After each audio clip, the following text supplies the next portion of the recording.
Thanks very much.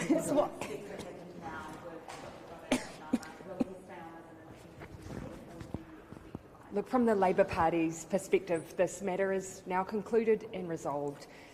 Caucus determined today to expel him from the caucus. That essentially means now he represents himself in Parliament. He is an independent, although of course he will of course continue to do constituency work across Hamilton West. Why once he came in under the umbrella of Labor, is that even fair for him to remain as an independent MP? Oh, look, convention has held that in these situations the ultimate outcome is that whilst we have expelled him from the Labor caucus, that he continues to be an elected member of Parliament. And of course, the overwhelming sentiment from our caucus was one of sadness, but still, I was humbled by the fact that the team still wished him all the best for the future, and I hope now that he is able to focus solely on working with the constituents of Hamilton West. Can you just detail why exactly it was that Dr Gaurav Sharma was expelled from the caucus today? Caucus, our team rules are very, very clear. We're privileged enough to be elected to represent New Zealand and work hard on behalf of New Zealanders in this place. It does require a focus on the issues that matter, examples like the extreme weather events and COVID-19 recovery. Our rules set out that because we must focus on those issues, we need to ensure that we don't bring the party itself into disrepute and that we follow a process in raising concerns that happens within caucus and stays confidential to caucus. Both of those rules were broken. Was it about trust for the caucus? Yeah, ultimately the caucus rules do dictate that, look, in order to be able to operate together as a team, focus on the things that matter, we need to be able to trust one another. It was very clear from this decision that trust had been lost.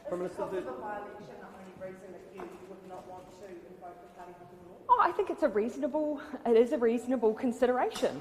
We, of course, haven't ruled it out in its totality, but it's not something now that we have had a large focus on. And there's been other examples in Parliament where, of course, individuals have remained as independents on the crossbenches. Is he still a member of the Labor Party? The caucus. I'll come back to you, John. The caucus voted unanimously to refer him to the Labor Party Council. Correct. Do you expect he'll be kicked out of the party?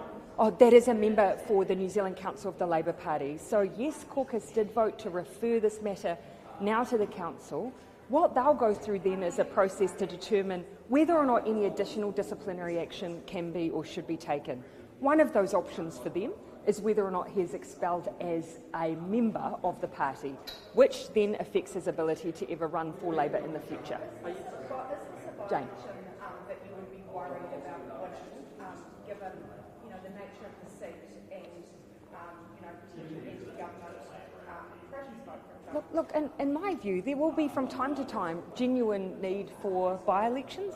I think where possible, it's best to avoid them because it does cause unnecessary disruption and focus of resource into contests outside of an election cycle, and it does come at a cost.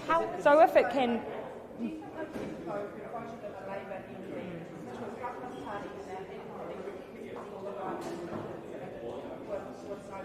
A fair point. And so that's why we will have a buddy MP, someone who is a Labor MP, who will be assigned to Hamilton West. If there are those, for instance, who do not feel comfortable approaching Gaurav Sharma, they will have options in the seat, and that's something that we commonly do.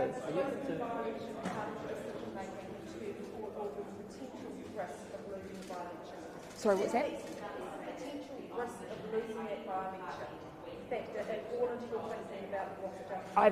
As I've said, I've already given the primary factors for us as a caucus. We haven't taken it off the table at this stage, but it wasn't at the fore of our thinking and consideration today. What particular processes do you think need reviewing in light of what has happened over the last 13 days? And so this has been one of the early examples of the implementation of the Francis Review, and it is important to remember we're only having this conversation because there were management issues within Gaurav Sharma's office that were repeatedly raised, and it became difficult to resolve. And looking and reflecting on that process, my view is that whilst there are a number of reasons why, it was a process that took too long. and that will have caused frustration for all those involved. I think it makes sense that given it's the early stages of responding to the Francis review and implementing it, makes sense to go back and check and review whether or not it's working as anticipated. The other issue was the lack of engagement. How would you So that's the characterise? parliamentary service review then, isn't it? So do you It's for then them. is it for you to go to parliamentary service and ask them to We can't instruct parliamentary services, and nor would we. It will be for them, but I know that they have been checking in on the implementation of the Francis review. We've simply made the suggestion that this could serve as a case study. And do any of your processes, Labor Party processes, the way the PMO, how dealt with the chief whip, any processes there that you would like to see change? No, so there was only one engagement with our office, and you can see from the communication there that it was essentially that engagement did come with resolution.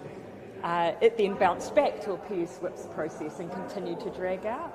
And so I think it would be to everyone's benefit, PSM whips to just look more closely at the way those have run in practice. So including within the Labor Party, there are processes within the Labor Party and the way that you handle it. No, not necessarily, Joe. It is a bit more complex than that because it's not. PS have the ability to put a pause on hiring as well, and so it doesn't solely sit with one party. And this is one of the issues, actually. How would you? The other thing that I would add here is, as an independent MP, if Gaurav Sharma continues to believe that there are issues that he would wish to see inquired into, we offered independent mediation. He chose not to engage with that. There is, however, a standards commissioner that's now being put in place within Parliament. Should he wish to pursue any of these matters, he would be able to go to that commissioner. We would have no issue with that. We, however, did not wish to, in our circumstances, enter into inquiry because we saw no grounds to. And just on the pro. Sorry? Vote for the motion. You were concerned that somebody didn't vote for the motion, the expulsion motion. Am I concerned that it wasn't a unanimous vote in favour of expulsion? No, so there was only one person who voted against expulsion. And I do note that Gaurav Sharma was present and was able to vote. And look, there I would say, until 12 days ago, Gaurav Sharma had friends in that caucus.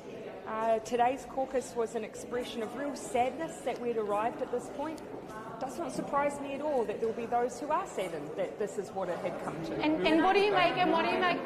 Buddy MP. We need to just work that through. That's something, though, that now the decision's being taken, we will make sure that there is cover on behalf of Labor in the seat. And Last two. Oh yeah, Amelia. Oh, I couldn't say because there were some proxies, so I couldn't say. And what do you make of the just on the protest outside? But nor am I concerned about it. What do you make of? Nor am I concerned. What do you make of the protest outside today? And sort of why didn't you go out there? Look, our hope was that we would get back to a place where we're able to have here on Parliament grounds a peaceful and lawful protest. By all accounts, it appears to have been of that nature. And so, look, that's pleasing. Perhaps somewhat smaller than people may have anticipated, but ultimately peaceful and lawful. Thanks, everyone.